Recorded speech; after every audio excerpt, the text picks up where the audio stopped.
Şirvanşahlar. Azərbaycan dedi ki, ən uzun ömürlü feodal dövləti 13-15-ci əsr aralığında olan bir dövlətdir, bildiyiniz kimi. 11-13-cü əsrdə keçmiş əvvəlki dəstələrdə bilirsiniz. Bu 13-cü əsrdə Şirvanşahlarda bu dövrdə hakimiyyətdə Güçtasp olacaqdır. Düzdür, bu çıxarılıb sizdən, amma əvvəlki yerlərdə qeyd olunur deyə bunu qeyd edirik. Güçtaspın dövründə 13-cü əsr Şirvanşahlar hücuma məruz qalacaqdı. Monqolların hücumuna məruz qalır Güçtaspın dövründə və Monqolların birinci yürüyüşünə məruz qalacaqdı. Bildiyiniz kimi orada belə deyək də Şamaxı şəhəri dağıdılacaqdı, kəşfiyə xarakterli idi və Güçtaspdan sonra hakimiyyətə 3-cü Fərburuz gələcəkdi. Fərburuzun dövrü bir, Xərəzmşahların asıllığını qəbul edib, yəni Xərəzmşahlarla diplomatik əlaqələr qurur, onun asıllığını qəbul edəcəkdi. İkincisi, Monqolların ikinci yürüyüşünə məruz qalacaq. İndi burada bir məsələ var. Xərəzmşahlarla diplomatik əlaqələr qurmaq, üçüncü Fərburuzu birinci Aksistanla oxşar cəhət verilsin. Çünki birinci Aksistan dövründən etibarən bir növ belə deyək də Şirvanşahlar və Xərəzmşahlar arasında diplomatik əlaqələr saxlanılır, qorunurdu yəni. Məhəmməd Təkəş dövrü falan. Ona görə də ondan buna oxşar cəhət verilsin. Üçüncü Fərbuzun dövründə bu hadisələr baş verir. İkinci Aksistan dövründə isə Monqolların üçüncü yürüyüşü baş verəcəkdi. Hülaki xanın yürüyüşü və İkinci Aksistan və ondan sonraki bütün Şirvan hökümdarları, yəni belə bir oxşarlıq kimi verilir, bütün Şirvan hökümdarları Hülakilərin və yaxud da Elxanilərin hücumlarında iştirak edib və ondan vasal asıllıq kimi belə deyək də idarə edəcək dövləti. Sonra bu dövrdə gəldiyimizdə artıq 14-cü əsrdə gəldiyimizdə Aksistandan sonra biz Çavuşubin Keykubadı keçirik. Çavuşubin Keykubadı keçirik. Keykubadın fəaliyyətindən bağlı iki fəaliyyət var burada. Birincisi Təbrizə yürüyüş və yaxud da Azərbaycan cənubuna yürüyüş edilib. İkincisi isə Şeyx Uveysdən asıllığı qəbul edir. Cəlari hökümdarına asıllığı qəbul edəcək. Aslı olacaq. Çavuşubin Keykubaddan sonra Kəsranilərin sonuncu nümayəndəsi Hüşəng olur. Hüşəngin dövründə Muğan birləşdirilir Şirvana. Muğanın birləşdirilməsi dəstlikdə əslində bir dənə yazılıb. Amma məntiqlə çıxanda biz 2-3 dövlət birdən çıxada bilirik bu məntiqə. Birincisi çıxadırıq Muğanın birləşdirən Rəvvadi, Saci, Salari, Eldənizlər. Şirvanşahlardan başlamışam. Və məntiqlə necə çıxadırız? Bu öz dövlətimizdən gedir ha söhbət. Burada Sasani, Ərəb xilafətindən getmir. Nə bilim Səlcuqdan getmir. Çünki hamısı məntiqlə götürəndə onsuz da bütöv Azərbaycanı işğal edibsiniz, Muğan da onun içində gedir. Amma yerli dövlətlər deyəndə biz Rəvvadi, Saci, Salari, Eldəniz və bir də Şirvanşahları götürəcəyik. Amma Şirvanşahlarda kimi götürəcəyik adətən Hüşəngi götürəcəyik. Yəni şəxsiyyət olaraq Hüşəngi. Burada sual nə tipli ola bilər? 14-cü əsr Şirvanşahlarla 11-ci əsr Rəvvadinin oxşar cəhəti Muğanın birləşdirilməsi olacaq. Yəni bu tipli bir oxşarlıq çıxa bilər qabağımıza, gələcək sınaqlar və dərslərimizdə. Lakin Hüşəngin dövründə dövlət bir növ əhali narazılığı artmışdır. Bunun səbəbi Hüşəngin qəddar siyasəti, ağır vergi siyasəti və insanların zülmüdür. Və üsyan qalxır, Hüşəng taxtdan endirilir. Bu vaxt bir növ Kəsranilərə qohum olan, qədim keçmiş Dərbəndi sülaləsini idarə edən İbrahim Dərbəndi taxta dəvət olunur və birinci İbrahim Dərbəndi adı ilə hakimiyyətə gəlmişdir. Birinci İbrahim 1382-ci ildə hakimiyyətə gəldi və Dərbəndilər sülaləsinin əsasını qoyacaqdı. Yeni sülalənin əsasının qoyulması elə Şirvanın özü ilə baxanda 1027 ilə oxşar cəhətdir, Kəsrani ilə. Ərəb xilafəti ilə baxanda 661 ilə 750 ilə oxşar cəhətdir. Fransa ilə baxanda 987 ilə oxşar cəhətdir. Məsələn, Albaniyanı versək biz burada yeni sülalənin əsası 1-ci əsr və ya indi 3-cü əsr Arşakilər verirsiniz. 7-ci əsr isə Mehranilər verirsiniz. Yəni oxşar cəhət kimi 629. Fransa dedikdə 987 düzdür. Hə, bunları oxşar cəhət kimi verirsiniz. Yəni yeni Slavyan hakimiyyətə gəlməsi. Hə, Şirvanşahdan 11-ci əsr tarixi ilə oxşar cəhət verə bilər. vermişəm birinci cümlədə. Diqqətlə qulaq assan görərsən. 1027 Şirvanşahlar, 661-750 Ərəb xilafəti, 987 Fransa, 1-ci və 7-ci əsr Albaniyanın oxşar cəhət, yeni Slavyan hakimiyyətə gəlməsi. 1-ci İbrahim çox çətin bir şəraitdə hakimiyyətə gəlmişdi. Çətin niyyədir? Çünki 14-cü 80-ci ildə əvvəlki dəstədə bilirsiniz ki, Azərbaycan 80-ci ildə Toxtamış və Teymurun yürüşlərinə məruz qalacaq.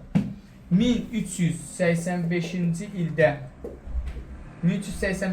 ildə Toxtamış Dərbəndi tutur və Təbrizə irəliləyir.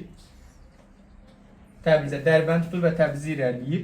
Lakin bilirsiniz, Təbrizdə çox qala bilmir, çünki Əmir Teymurun hücumu var idi və bu hücumla qədər olaraq geri çəkilmə məcburiyyətinə qalacaq. Amma geri çəkiləndə çoxlu qənimətlər aparacaqdı. Hətta o dövr mənbələrə görə 100-150 min və 200 min yaxın əsir götürəcək ki, o da böyük rəqəm idi əslində.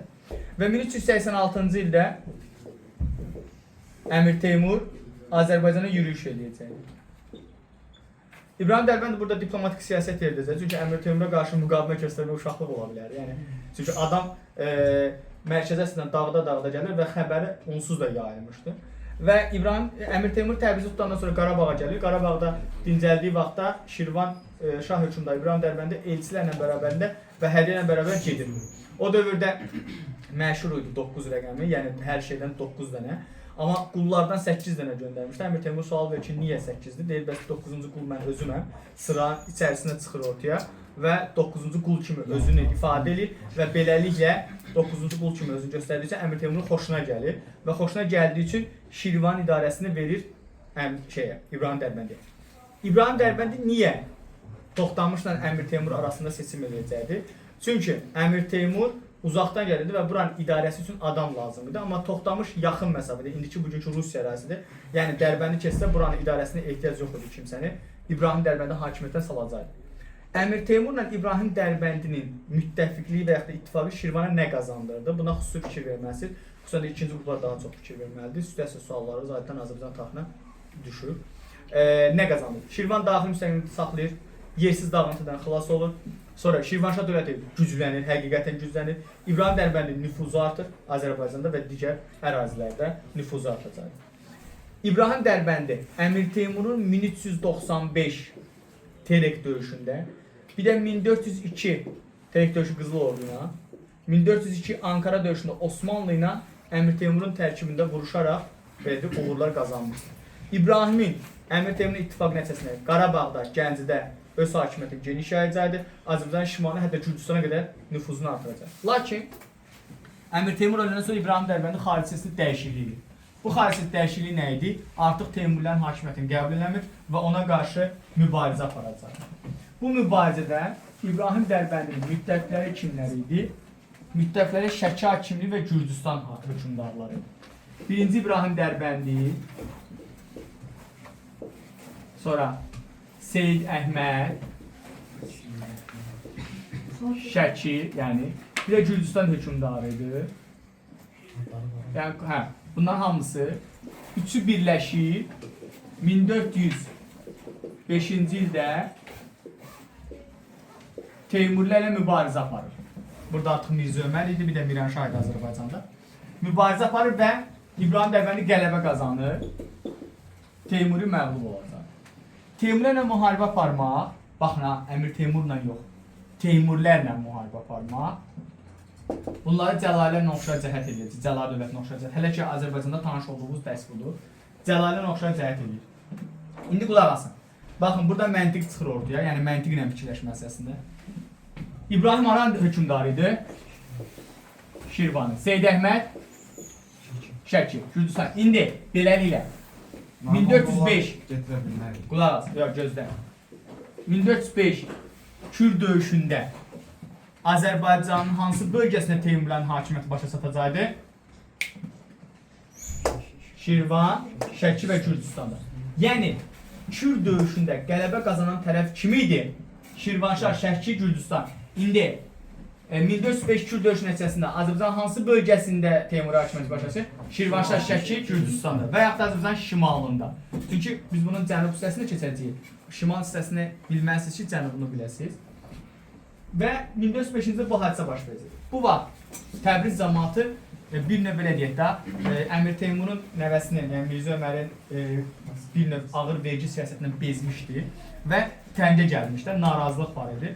1406-cı ildə İbrahim Dərbəndini dəvət edir. İbrahim Dərbəndi Təbrizə daxil olur. Azərbaycanı 2 aylıq da olsa Başişdə birləşdirir.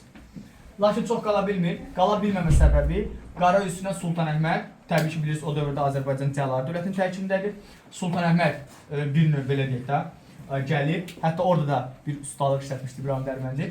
Sultan Əhmədə məktub yazmış ki, məmləkətin əsl sahibi gəlir, bizim öz evimizə dönmək vaxtı gəlmişdir. Gəlmişdi burada əmin-amanlıq yaradaq, artıq vaxtımızı geri çəkilmək. Və həqiqətən də o ustalığına geri çəkiləcəkdir. Sultan Əhməd nə vaxt ölür?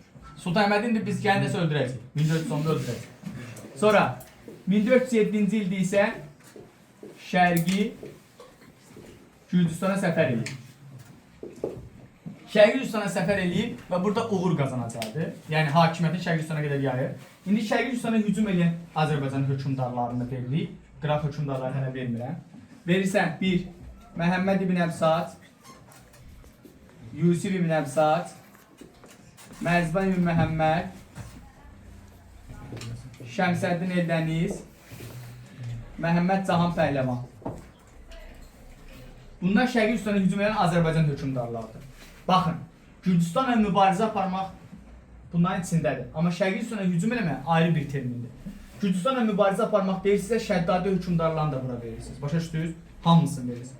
Amma sırf Şərqi Gürcüstana hücum eləmək artıq bu şəxsiyyətləri verirsiniz. Hə, bunlar içərisində başqa əlavə kimləri qatırıq? Biz Alparslanı qatırıq. Yəni Gürcüstana səfər edən, Gürcüstan tabe edən bu mənada. Sonra burada Əmir Teymuru keçmişdi keçən dəfə bilirsiniz 1392 yürüşündə Gürcüstana səfər eləmişdi. Gürcüstana Əmir Teymuru qatırır. Yəni bu tipli şeylərdə oxşarlığını digər hökmdarlarda verə bilərsiniz. 1407-ci ildə bu proseslər baş verir. Bu sizin 15-ci əsrdə, yəni İbrahim Dərbəndin hakimiyyət dövründə olan bir hadisədir. Sonra keçək Şəki hakimliyinə. Şəki hakimliyi 13-14-cü əsrdə yaranan bir hakimlik idi. 14-cü əsrin 30-cu illərində əvvəllər onlar mülaki dövlətinin tərkibində və onların valilər tərəfindən idarə olunurdu. Hətta bir müddət Fəzlullah Rəşid Vəddinin oğlu tərəfindən idarə olunur Şəki hakimliyi. Sonraki proseslərdə isə artıq 14-cü əsr 30-cu ildə Oyraq sülaləsi gəlir hakimiyyətə Şəkidə və Oyraq sülaləsinin 2 nümayəndəsini bizə məlumdur, bəs eləyib. 1. Seyid Əli, 2. Seyid Əhməd. Seyid Əli hakimiyyətə gəldiyi bir vaxtda 14-cü əsr 80-ci ildə Əmir Teymur Azərbaycana hücum eləmişdi. Sona qədər həqiqətən də Teymura qarşı müqavimət göstərən şəxslərdən biridir. 50-ci qalasının müdafiəsinə yardım eləmişdi. Lakin 1392-ci ildə Əmir Teymur Şəkiyə hücum eləyən vaxtı Seyid Əli Teymurun hökmranlığını qəbul elədiyini desə də, Teymur Azərbaycanı tərk edən kimi yenə tərsinə öz bildiyini eləyir. Amma 1399-cu ildə Teymur gələndə artıq hakimiyyətə Seyid Əhməd edib. Teymur atasının belə deyək də səhifini oğluna bağışlayır və Əhmədi Şəki hakimi kimi tanıyacaq. Amma bu məsələdə əsas rolu oynayan, yəni vasitəsi rol oynayan İbrahim Dərbəndi olacaq. Birinci İbrahim, yəni Seyid Əhmədin bağışlanmasında böyük rol oynayacaq. Bildiyiniz kimi bundan sonraki prosesdə 1405 şeyin ölümündən sonra, Əmir Teymurun ölümündən sonra Seyid Əhmədlə Şirvanşahlar birləşib Teymura qarşı mübarizə aparacaq. Baxın, Teymurlərə qarşı mübarizə aparmaqla Əmir Teymura qarşı mübarizə aparmaq fərqlidir. Biz biraz keçəcək gələcəkdə Əmir Teymur dərsini keçəcək, Teymur dərsini keçəcək, orada biləcəyiz. Yəni Teymura qarşı mübarizə aparanda dövlətlərin sayı çox olur, Əmir Teymura qarşı mübarizə aparanda dövlətlərin sayı az olur. Yəni bu mənada deyirəm sizə. Bu sizin Şəki hakimi. Keçək mədəniyyət dərsinizə. Mədəniyyət dərsinizdə 13-14-cü əsr memarlıq abidələrini bütöv əzbərləyirsiniz. Burada Naxçıvanda Qarabağlar türbəsi, Gülüstan türbəsi, sonra Mərdəkan Dörkgünc qala, Nardaran qalası, Ramana qalası, sonra Təbrizdə Əlişah məscidi və ya Ərk qalası, Başdağ türbəsi, bunları verirsiniz. Olcayt Xudabəndə türbəsi, bunları verirsiniz. Sonra 2 dənə şəhər salınmışdı orada, Mahmudabad, bir də Sultaniyə. Mahmudabadı bilirsiniz də Qazanxan öz saldıracaqdır. Sonra burada 1259-cu Nəsrəddin Tusinin rəhbərliyi altında Marağə rəsədxanası tikilməyə başlanır. 71-də başa çatdırılacaqdır. Bir də Şam Qazanda Təbrizdə rəsədxanalar tikiləcəkdir. Əslində Arqun ağanın dövrünə təsadüf edir Şamqazan, amma siz Şamqazan rəsədxanasını bilsəz bəs eləyib. Bir də orada tiyanı əzbərləməsi, bir də ki, qabları orada bilməlisiniz ki, onlar düşür hər zaman, yəni xəbəriniz olsun və məlumatınız olsun. Oldu, bu da sizin dərsiniz.